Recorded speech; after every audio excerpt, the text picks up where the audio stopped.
안녕하세요. 네, 최문수 형제입니다. 사랑하는 성도님들 이렇게 만날 수 있도록 또 주님께서 은혜를 베풀어 주셔서 감사를 드립니다. 또 항상 남아공 선교를 위해서 함께 기도해 주시고 또 여러 가지 방법으로 이렇게 함께 동역해 주셔서 이 자리를 빌어서 참 감사의 말씀을 드립니다. 제가 그 나라 이름의 덕을 많이 보는 것 같아요.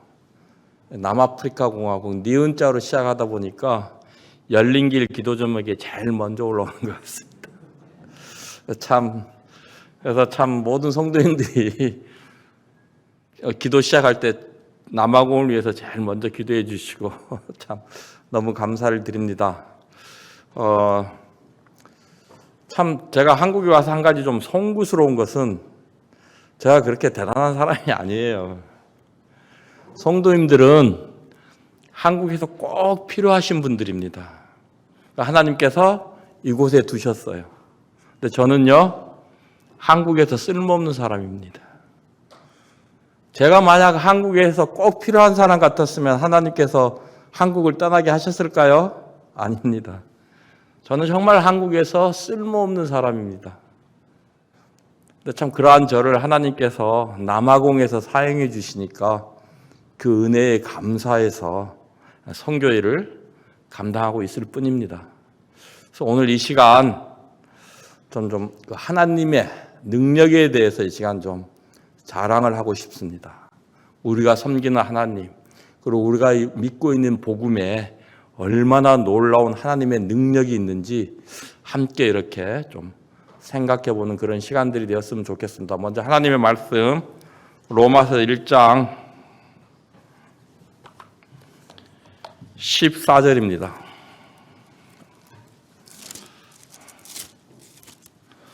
제가 한 12년 전에 그 한국을 떠나가지고 한국에 대한 기억이나 또 성경책도 그래요. 저는 개혁 한글을 가지고 있는데 요즘 대부분의 성도님들이 개혁 개정 성경을 가지고 있더라고요. 항상 이 성경책과 타블렛을 두 개를 가지고 다닙니다. 성도님들도 개혁 개정 성경을 가지고 계시죠? 네. 로마서 1장 14절부터 17절 말씀입니다. 헬라인이나 야만인이나 지혜 있는 자나 어리석은 자에게 다 내가 빚진 자라. 그러므로 나는 할 수 있는 대로 로마에 있는 너희에게도 복음 전하기를 원하노라. 내가 복음을 부끄러워하지 아니하노니 이 복음은 모든 믿는 자에게 구원을 주시는 하나님의 능력이 됨이라. 먼저는 유대인에게요 그리고 헬라인에게로다. 복음에는 하나님의 의가 나타나서 믿음으로 믿음에 이르게 하나니 기록된 바 오직 의인은 믿음으로 말미암아 살리라 함과 같으니라. 네, 16절 말씀을 보면 복음을 부끄러워하지 아니하노니 이 복음은 모든 믿는 자에게 구원을 주시는 하나님의 능력이 된다고 이렇게 말씀하고 있습니다. 그래서 오늘 이 시간은 이 복음을 통해서 하나님께서 어떠한 능력을 남아공에서 이렇게 나타내셨는지 여러분과 함께 그런 나누는 시간이 되기를 원합니다. 남아공은 그 대한민국 국토가요, 대한민국의 12배의 땅을 가지고 있습니다. 인구는 그런데 거의 비슷해요. 약 6천만이 조금 넘습니다. 근데 그 중에 공식적으로 700만이 넘는 사람이 에이즈와 결핵 환자들입니다. 인구의 10%가 넘습니다. 그러니까 통계에 잡힌 사람들만 그러니까 통계에 안 잡힌 사람까지 하면 1,000만 명이 넘는 사람들이 결핵이나 에이즈를 앓고 있습니다. 어린이 성폭행이 3분마다 한 번씩 일어나고요. 참 그 강도의 위험. 저희들은 눈을 6개를 가지고 살아갑니다. 이해가 안 되시죠? 앞에도 눈이 있어야 되고요. 옆에도 눈이 있어야 되고 뒤에도 눈이 있어야 됩니다. 항상 앞, 좌우, 뒤까지 살피면서 운전을 해야 됩니다. 5분 이상 걸어 다닐 수가 없어요.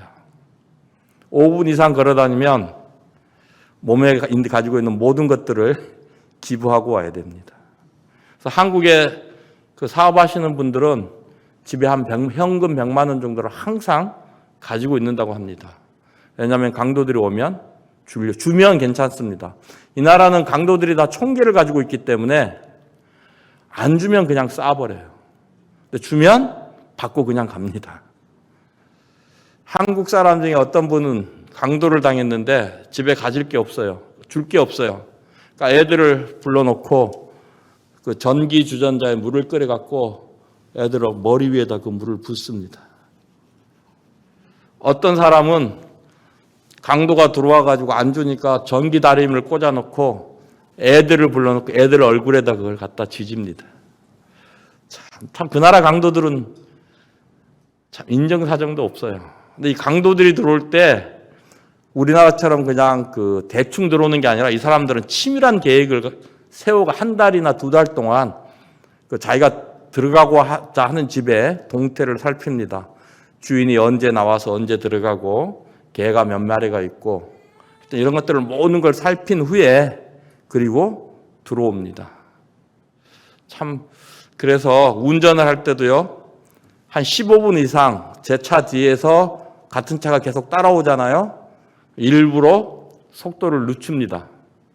제가 속도를 늦췄을 때 뒤에 따라오던 차가 제 차를 앞서 나가면 괜찮은 것이고 같이 속도를 낮추면 분명히 저를 노리고 오는 차이기 때문에 바로 그 자리에서 경찰서로 차를 몰고 갑니다.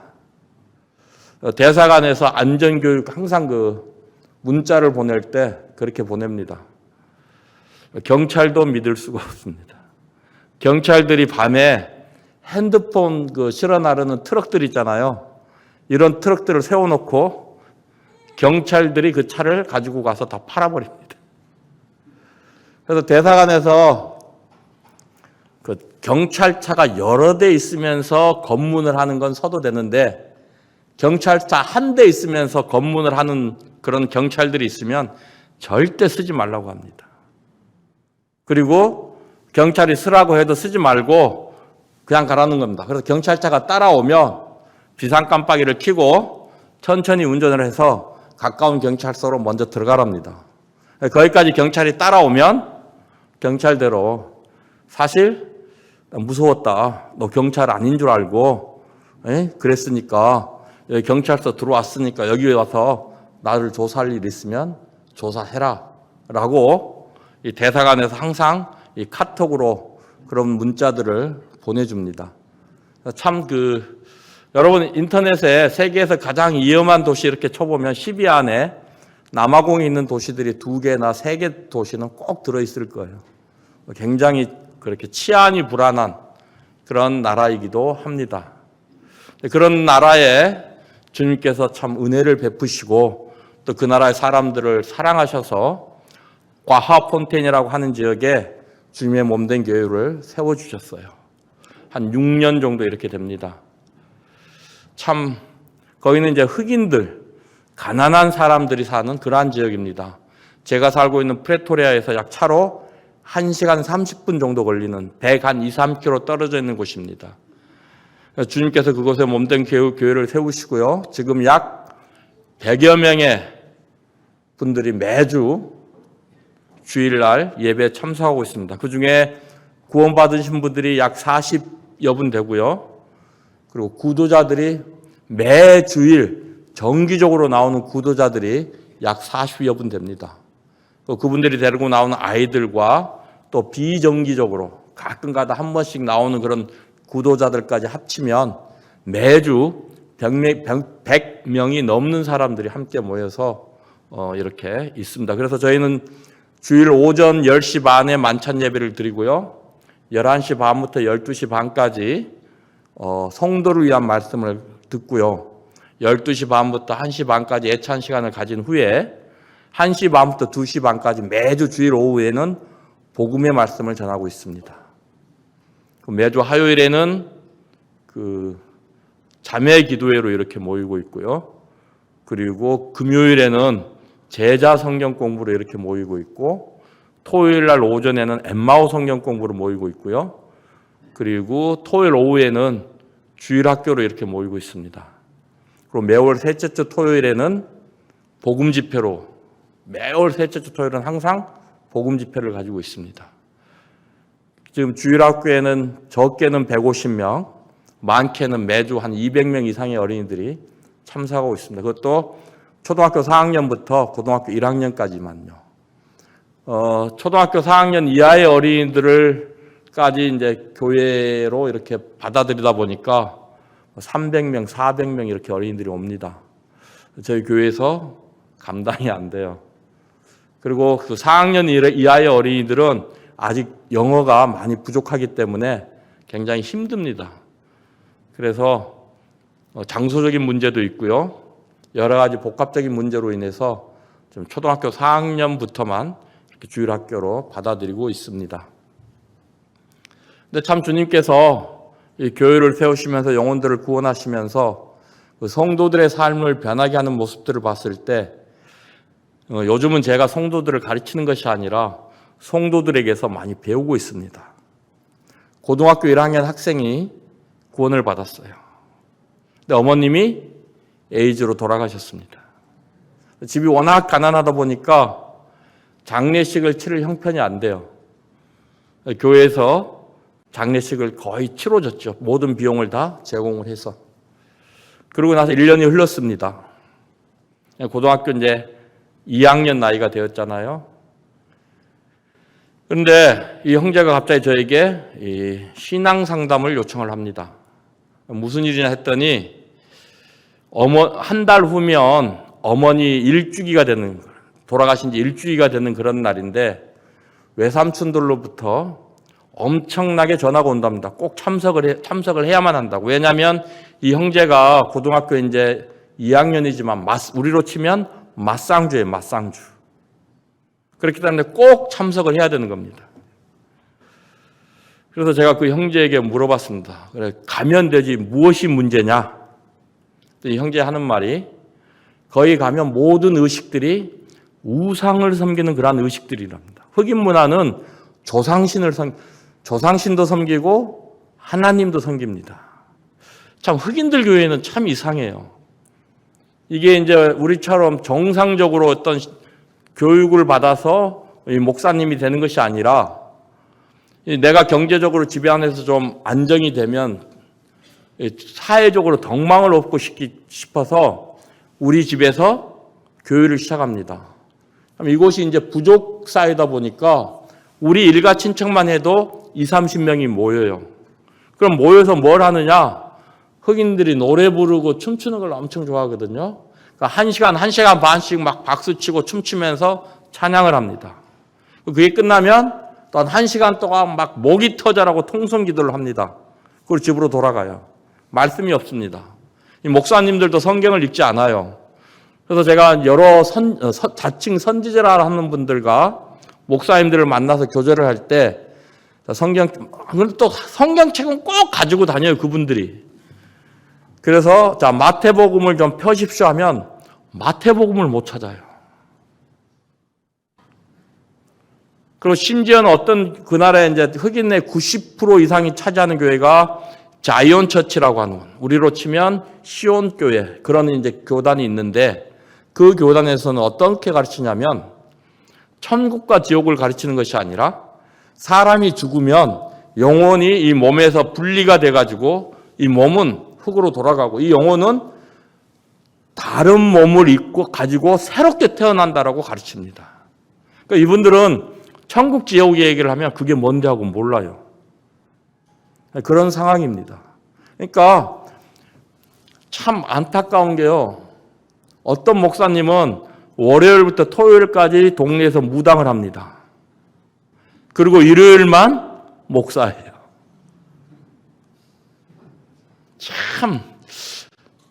이 흑인, 제가 이제 요즘 남아공, 그리고 모잠비크, 말라위까지 이렇게 주님 은혜로 이제 복음을 전하고 있는데 참 공통적으로 다 그래요.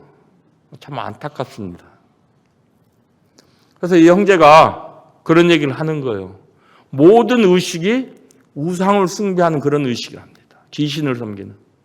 그래서 다시 물어봤습니다, 이 형제에게. 너는 어떻게 할래? 그랬더니 안 가고 싶습니다. 그래요. 제가 다시 물어봤습니다.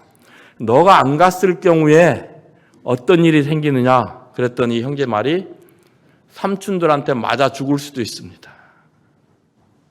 이곳은 아직도 부족 국가고요. 부족 사회고 추장들이 있습니다. 추장의 말이 국법보다 더 우선합니다. 우리로서는 도저히 상상이 안 돼요. 그러니까 아직도 19세기의 문화 가운데 살아가는 거예요. 21세기에. 그래서 이분들은요, 실제로 그 동네에 어떤 일이 있었냐면 일주일 동안 동네에 집집마다 염소가 없어진 거예요. 그래서 마을 사람들이 이제 지키고 있다가 그 도둑을 잡았어요. 근데 그 도둑을 경찰서로 데리고 가는 것이 아니라 추장에게로 데려갑니다. 그럼 그 추장이 돌로 던지라 하면 한 100몇십 명이 이제 돌을 던지는 거예요.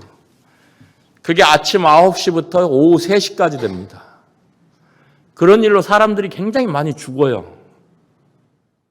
참 아직도, 왜냐하면 헌법에 간수법이 국법보다 더 우선한다고 되어 있어요. 그러니까 헌법은 일부일체지만 대통령의 부인이 4명이고 공식적인 자녀들만 막 65명이고 이래요. 그러니까 나라의 국법보다 추장의 말이 더 우선합니다. 또 추장도 우리나라로 치면 2장급 추장이 있고요. 그 다음에 면장급 추장이 있고 군수급 추장이 있고 도지사급 추장이 있고 그 위에 그 부족의 최고로 큰 킹이 있는 거예요. 그러니까 이 킹이요, 우리나라에서 외국인들을 다 몰아내야 된다 그러면 그때부터 이제 제노포비아라는 외국인 혐오 폭동이 일어납니다. 폭동이 일어나면 어떻게 하느냐? 외국인을 잡아가지고 밧줄로 묶어가지고요, 그 자동차 타이어를 그 몸에 끼웁니다. 거기다 석유를 뿌리고 불을 질러버려요. 살아있는 사람을요. 참 우리로는 도저히 상상할 수 없는 참 그런 일들이 아직도 비일비재하게 일어나는 곳이 아프리카입니다. 그래서 이 형제가 그러는 거예요. 안 가면 삼촌들한테 맞아 죽을 수도 있습니다. 다시 물었습니다. 그래도 안 갈래? 이 형제 말이 죽으면 죽겠습니다 하고 안 갔어요. 그리고 제가 일주일 후에 다시 물어봤습니다. 어떻게 됐느냐? 이 형제 대답이 하나님 살아계십니다. 그 이후로 삼촌들한테 전화 한 통 없다는 거예요. 자기는 이제 삼촌들이 와가지고 삼촌들한테 맞아 죽을 줄 알았는데 하나님이 지키시고 보호해 주셨다는 거예요. 그러던 이 형제가 학교가 끝나면 친구들 집으로 데리고 와요. 그리고 성경 공부를 하면서 친구들한테 복음을 전하는 거예요.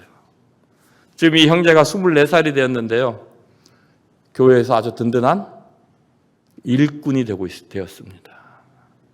참 이게 복음의 능력이었어요. 한국의 선교사님들이 저에게 찾아와서 자기들이 섬기고 있는 현지 흑인들이 헌금하는 방법을 가르쳐 줍니다. 그 나라는 이제 헌금 바구니가 이렇게 돌아가거든요. 근데 참 그 흑인 문화가 우리나라 문화하고 굉장히 비슷한 게 많더라고요. 저 깜짝 놀랐습니다.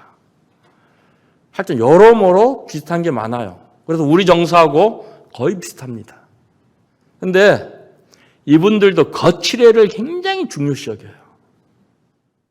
그래서 헌금을 이렇게 돌아가면 이 목사님이 여기서 이렇게 보고 있잖아요. 그러니까 목사님 앞에서 헌금을 하긴 해야 되는 거예요. 근데 얼마를 하느냐? 우리나라 치면 100원짜리 헌금을 하는 거예요. 10원짜리, 50원짜리, 100원짜리. 지폐는 절대 안 합니다. 내 주머니를 보니까 오늘 나한테 1000원짜리밖에 없어요. 헌금 하겠습니까? 안 하겠습니까? 합니다. 어떻게 하느냐? 1000원을 헌금함에 넣고 동전을 다 끄집어냅니다. 그리고 900원을 거슬러 가요. 근데 제가 한 번은 헌금을 가르쳤습니다. 교회에서. 어떻게 가르쳤냐면요. 자, 아브라함이 전리품을 가지고 전쟁에서 승리하고 돌아오면서 멜기세덱을 만나서 10분의 1을 드렸습니다. 그때 율법이 있었습니까? 없었습니까? 없었습니다. 야곱이요, 하나님 앞에 소원을 합니다. 내가 안전하게 돌아오면 10분의 1을 하나님께 드리겠습니다. 그때 율법이 있었습니까? 없었습니까? 없었습니다. 율법에 의하면요, 이스라엘 백성들은 10분의 1이 아니라요, 그보다 더한 헌금을 드렸어요. 로마서 2장에 보면 율법이 없던 시대에는 우리들의 양심이 율법의 역할을 한다고 되어 있습니다. 우리 성도들에게 가르쳤습니다. 그리스도인에게 11조는 율법이 아니라 최소한의 양심이다. 정말 우리가 우리를 위해서 십자가에 달려 돌아가신 그 주님의 은혜를 알고 감사한다면 정말 그리스도인들이 해야 할 최소한의 의미가 11조다라고 가르쳤습니다. 그 다음 주부터 1,000원짜리가 아니라 10,000원짜리가 헌금하면서 나오는 겁니다. 이분들 얼마나 가난하신 줄 모르죠. 제가 한 번은 교회를 가는데요, 교회 거의 다 왔어요. 누가 길에 음식을 토해놨어요. 더 기가 막힌 건 그걸 누가 먹고 있어요. 제가 그곳에 가서 고린도후서 8장인가요? 고린도전서 8장인가요? 마게도냐의 교회 성도들 극심한 가난 가운데 그러잖아요. 극심한 가난이 무엇인지를 깨달았습니다. 우리가 말하는 가난은 가난이 아니에요. 말라이를 갔는데요, 아프리카는 바퀴벌레도 막 이렇게 막 큽니다. 엄청 커요. 말라이는 여기 어르신들은 아시겠지만 아직도 보릿고기가 있습니다. 이분들의 주식은요, 옥수수 있잖아요, 옥수수. 이걸 우리나라 밀가루처럼 가루로 만들어서요, 뜨거운 물에다 붓습니다. 그리고 그걸 막 저어요. 젓다 보면 이게 우리나라 백설기처럼 그렇게 됩니다. 이걸 먹어요. 근데 보통 말라이 같은 경우는 옥수수 수확을 6월 달에 합니다. 1월 중순쯤 되면 이 옥수수들이 다 없어져요. 다 떨어집니다. 그럼 1월 말부터 5월 말까지는 먹을 게 없습니다. 가난한 사람들은 하루에 한 끼도 못 먹어요.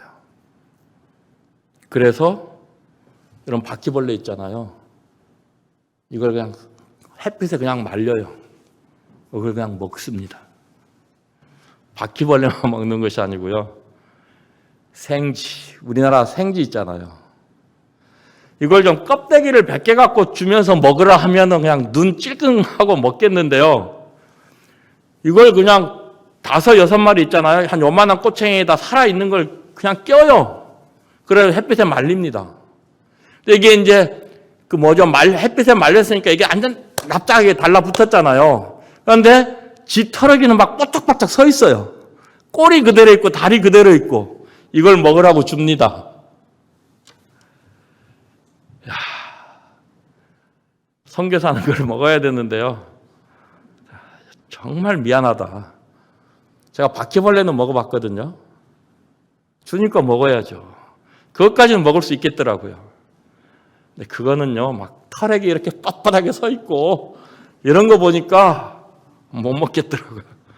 정말 미안하다. 내가 진짜 애지간한 건 먹겠는데 이것만큼은 도저히 못 먹겠다. 나를 좀 용서해다오. 제가 이제 거기 가면, 집회를 하면 아마 어르신들은 알 거예요. 옛날 시골 토종 닭, 그것도 늙은 닭, 막 고무줄같이 질긴 거, 이걸 주거든요. 이걸 먹고 뼈다귀를 이렇게 놓으면요, 뼈다귀가 순식간에 없어져요. 이게 뭐 한두 번도 아니고 자꾸 그러니까 한 번은 궁금해서 따라가 봤습니다.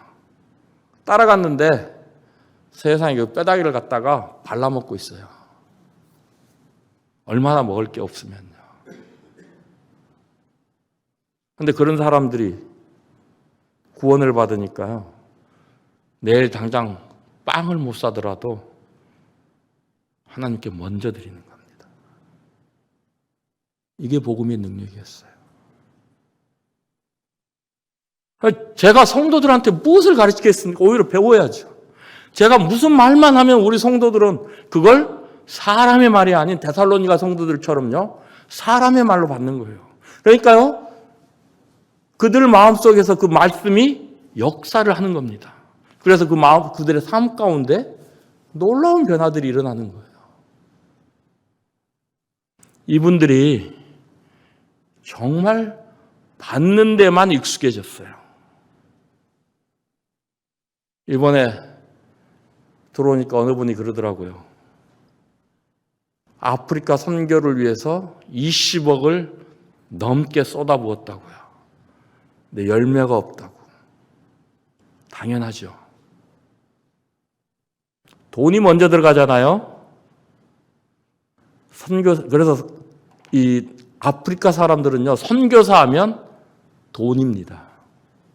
하나님의 말씀을 가르쳐 주는 사람이 아니고, 우리라고 치면 사회복지사 정도 돼요. 자기들 도와주고, 이런 거예요. 그러니까, 일반 기독교에서 그렇게 선교를 했거든요. 그러니까 아프리카 지역 가면요, 선교사는 돈이에요. 처음에 말라이 갔는데 선교사가 뭐 성경책도 안 갖고 왔니, 뭣도 안 주니, 모잠비크 갔다니, 이것도 달라, 저것도 달라. 전부 다 손만 벌립니다. 그래서 한 번은 좀 야단을 쳤습니다. 내가 하나님이냐? 당신들의 아버지가 누구냐? 왜 전능하신 아버지를 놔두고 사람한테 손 벌리냐고요. 하나님이 나보다 더 능력이 뛰어나신 분이다. 그분한테 기도해라. 나는 너희를 도와줄 수 없다. 내가 할 수 있는 건 성경을 가르치고 복음을 전하는 것이다. 이렇게 참 항상 받기만을 원해요. 신방을 갔는데요. 신방 가면 이제 케이크를 하나 사갖고 가거든요. 이분들이 이거 못 먹어요. 1년에 한 번 먹을까 말까 합니다.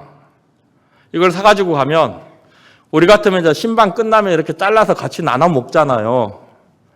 딱 들어가서 안녕하세요 하고, hello, how are you 하고 딱 주면 어디로 갔는지 흔적도 안 보여요.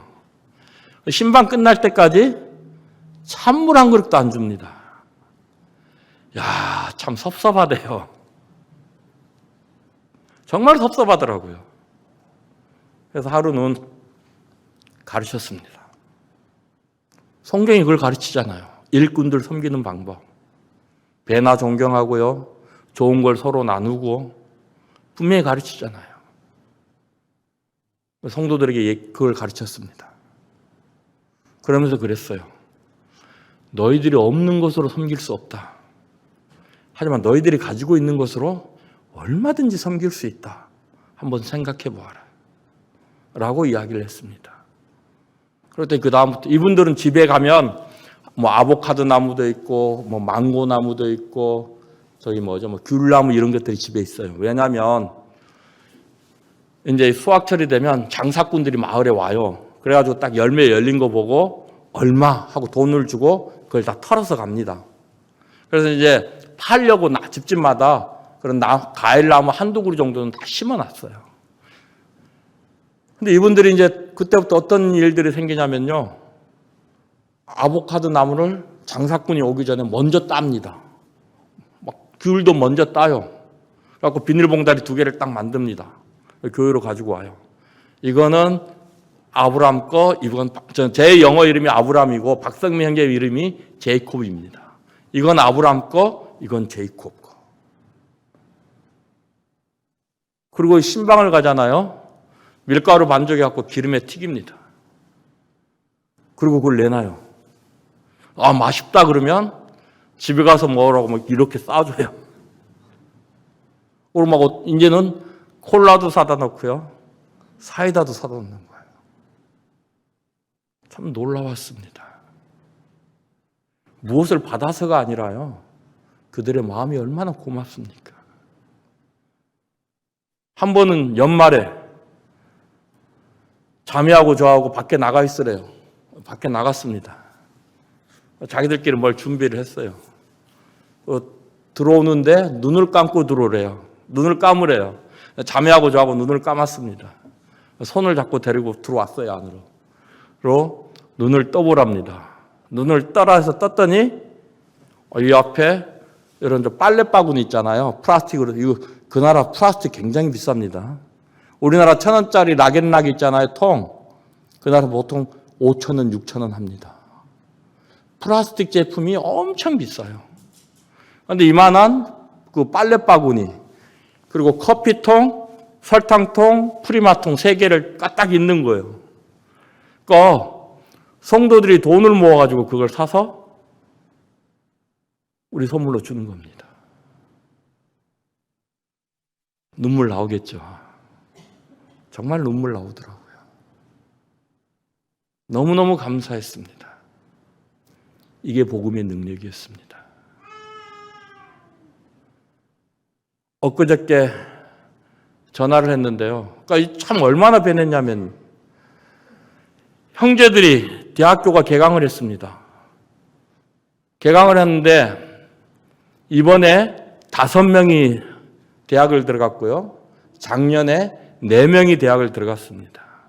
총 9명이 대학생이 되었습니다. 그중에 2명은 케이프타운 지역으로 대학을 갔어요. 제가 살고 있는 지역에서 차로 한 18시간 걸립니다. 그 모임으로 청결을 해주었어요. 나머지 형제 자매들이 학교 개강을 해서 학교를 가야 되는데 그 나라는 그렇게 가난한 지역에서 대학을 가면 나라에서 등록금을 다 줍니다. 그리고 그 기숙사를 줘요. 근데 그 나라 기숙사는 그 룸하고 치사 시설만 돼 있고 거기에 필요한 음식 재료나 이런 건 내가 사서 조달을 해 먹어야 됩니다. 우리처럼 기숙사에서 식당이 있어서 밥을 주고 이러는 게 아니에요. 근데 이 형제들이 갈차비하고 그 음식 살 돈이 없는 거예요. 근데 전에 같았으면 저한테 전화를 했을 텐데 전화를 하지 않고 하나님께 기도만 하는 거예요. 제가 형제한테 전화를 했는데 그날에는 그 왓츠앱이라는 게 우리나라 카카오톡 같은 거. 이거 하면 우리나라 보이스톡 같이 할 수 있거든요. 그걸로 통화를 했는데 그 형제가 그런 말을 하는 거예요.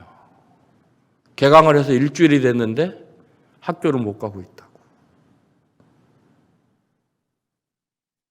그래서 1인당 우리나라 돈으로 한 8만 원씩 급하게 보내줬습니다.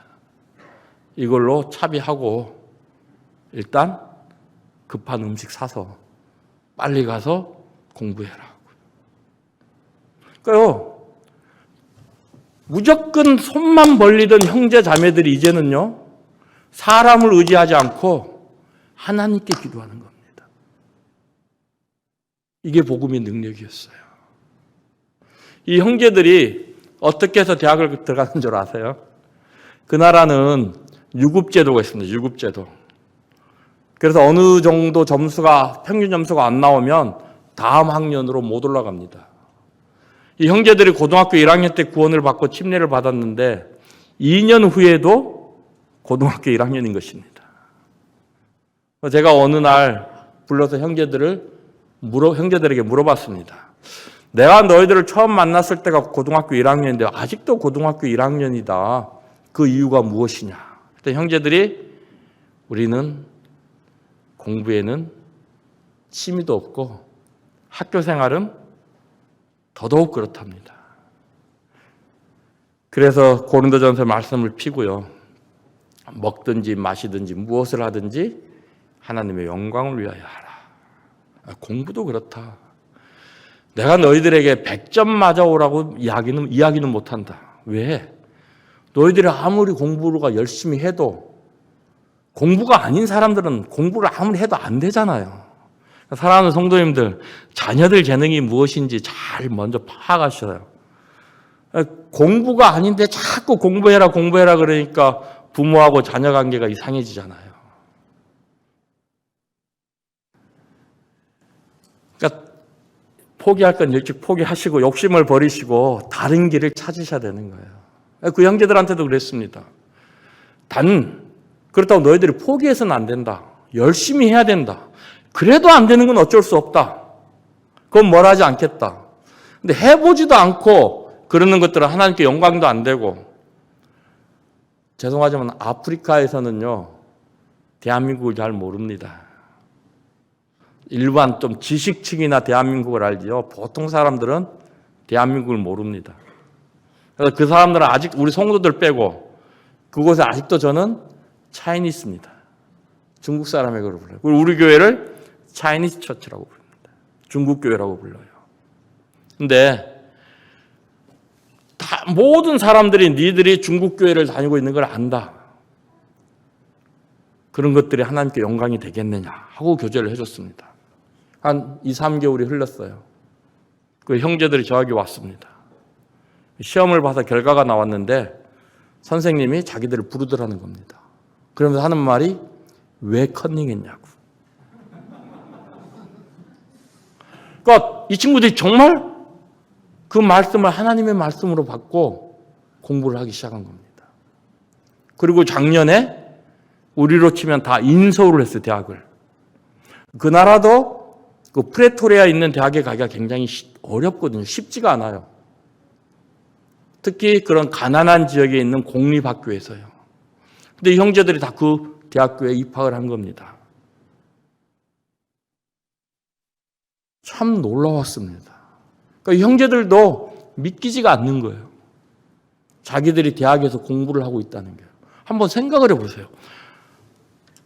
낙제를 해가지고 그 학년도 못 오르던 그러니까 지금 24살인데 대학교 2학년인 거예요. 낙제를 하고 그러던 학생들이 지금 대학에서 공부를 하고 있으니까 자기들도 깜짝 놀라는 겁니다. 이것이 복음의 능력이었습니다. 그리고 한 형제는 작년에 학교에 들어가자마자 바로 해군으로 스카우트가 됐습니다. 그 나라 제도가 참 잘 돼 있어요. 어떤 제도냐면 이 기업들이 어떤 정신들을 가지고 있냐면 대학교는 우리 회사에 필요한 인재를 양성할 수 있는 밭이라는 그런 개념을 가지고 있어요.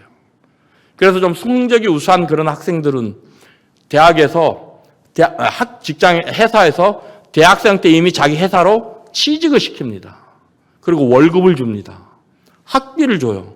월급만 주는 게 아니라 대학교 등록금까지 줍니다. 그리고 자기 회사에서 필요한 전공들을 배우게 합니다. 그러니까 이 형제가 엔지니어 전공을 한 거예요. 그러니까 해군에서 바로 스카우트를 했어요.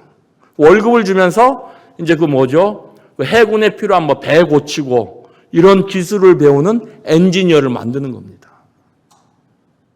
그 형제들이 깜짝깜짝 놀라는 거예요.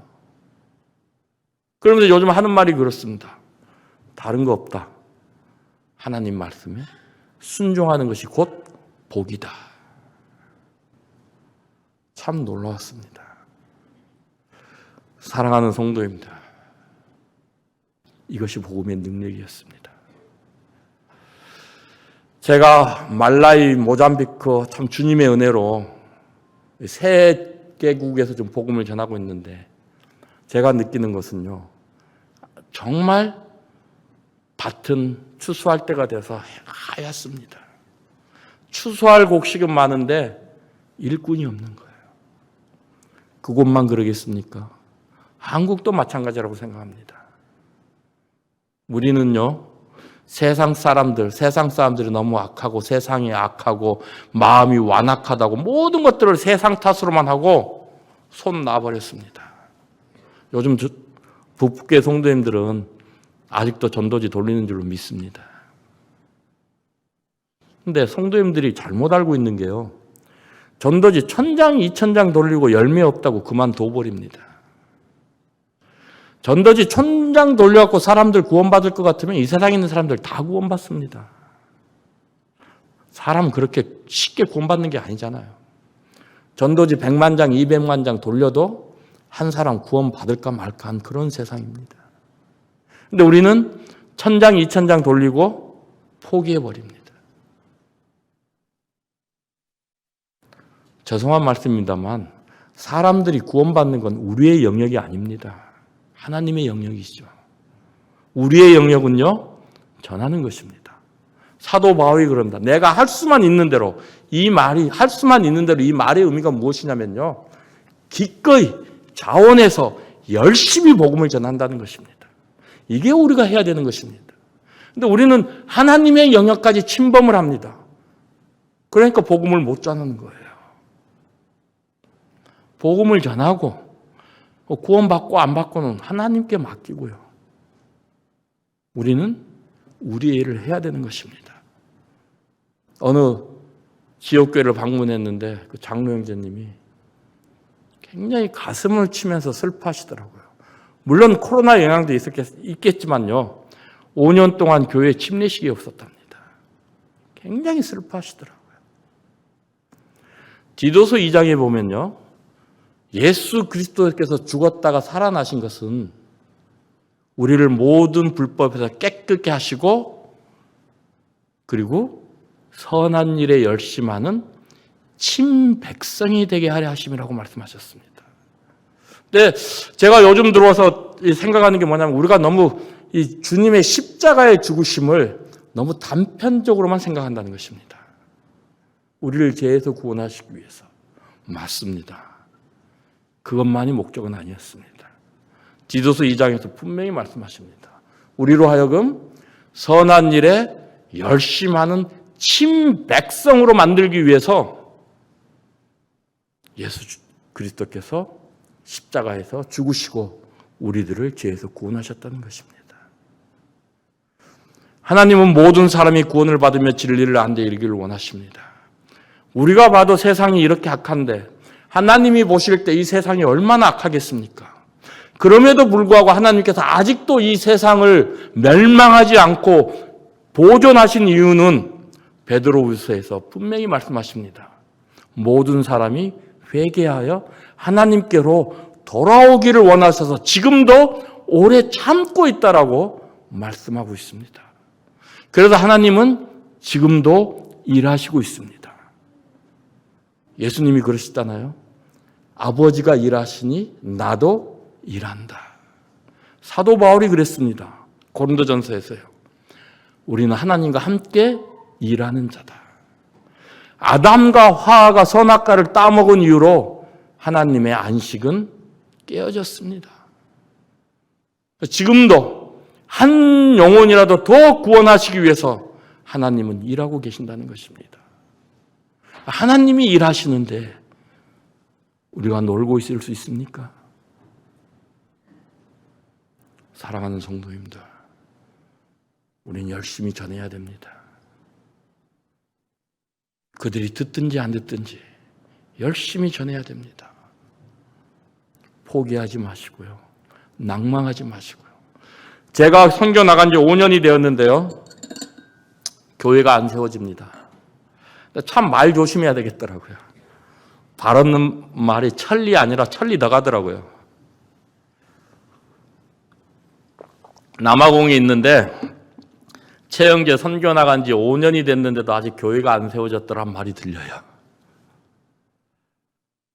한국에서 하는 말들이 남아공까지 들리더라고요. 참 낙담되고, 야, 나는 실패한 선교사가 되나 보다. 참 낙담 가운데 있었습니다. 그러나 포기하지 않고 복음을 전했습니다. 고린도전서에서 그러잖아요. 우리의 수고가 결코, 주 안에서 우리의 수고가 결코 헛되지 않는다고요. 주님께서 결국에 주님의 몸된 교회를 세워주셨습니다. 네, 그렇습니다. 성도님들. 이게 쉬운 일이 아닙니다. 힘들고 어렵습니다. 특히 코로나 이후로 정말 어렵고 힘듭니다. 다른 건 다 오르는데 오직 한 가지만 안 오르잖아요. 월급. 참 사시기 힘들고 어려운 그런 세상에 살고 있습니다. 하지만 그리스도인은요, 이 세상과 분리된 사람들입니다. 저는 여기 있을 때요, 나그네, 성경에 우리를 나그네라고 하는데 나그네의 의미에 대해서 잘 몰랐습니다. 우리 흔히 나그네 하면 방랑신, 김삿갓 정도 생각합니다. 근데 성경에서 말하는 나그네의 의미는 그게 아니더라고요. 저같이 한국 사람인데 좀 남아공에 살고 있잖아요. 성경에서 말하는 나그네는 이런 개념이었습니다. 그러니까 우리가 왜 나그네입니까? 우리는 이 세상에 속한 사람들이 분명히 주님께서 말씀하셨습니다. 내가 이 세상에 속하지 아니한 것 같이 저희도 이 세상에 속하지 아니하였사옵나이다. 요한복음 17장에서 기도 가운데 그런 말씀 하시잖아요. 빌립보서 3장에서 우리의 시민권은 하늘에 있다고 그러고요. 에베소서 2장에서 우리는 예수 그리스도와 함께 하늘에 안침바 되었다고 말씀하고 있습니다. 그래서 우리가 나그네입니다. 이 세상은요, 우리가 우리의 본향이 아닙니다. 참 코로나 한참 그거 할 때요, 애들이고 어른들이고 저만 지나가면 코로나 하고 소리 지르는데요, 참 기가 막히더라고요. 한국 같았으면 일로 와봐 하고 혼이라도 내주죠.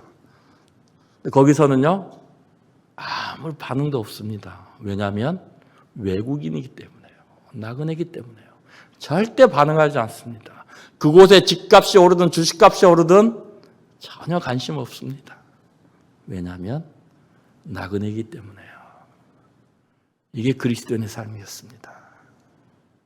그래서 그리스도인들은요, 이 세상에 속한 방법으로 이 세상을 살아가잖아요. 100% 실패합니다. 우리는 하늘에 속한 방법, 하나님의 방법으로 이 세상을 살아가야 합니다. 그래야 우리의 인생이 성공하는 그런 인생이 되는 것입니다. 사랑하는 성도님들, 힘드시고 어려운 줄 아십니다. 이럴 때일수록요, 우리가 더욱더 그리스도인으로서 합당하게 복음을 전하고요, 정말 하나님의 뜻에 일치되는 그런 삶을 살아가야 합니다. 그럴 때 하나님께서 여러분들의 삶을 축복하실 줄로 믿습니다. 다시 한번 참 저희 남아공을 위해서 기도해 주시고 여러 가지 방법으로 동역해 주셔서 감사를 드리고요. 그리고 또 참 부족한 저를 격려하고 위로하시기 위해서 이렇게 불러주셔서 감사를 드립니다. 혹시 오늘 제가 드린 그런 교제 가운데 성도님들께 그런 부담이 되는 내용이 있었다면 주님의 사랑으로 널리 용납해 주시면 감사하겠습니다. 고맙습니다.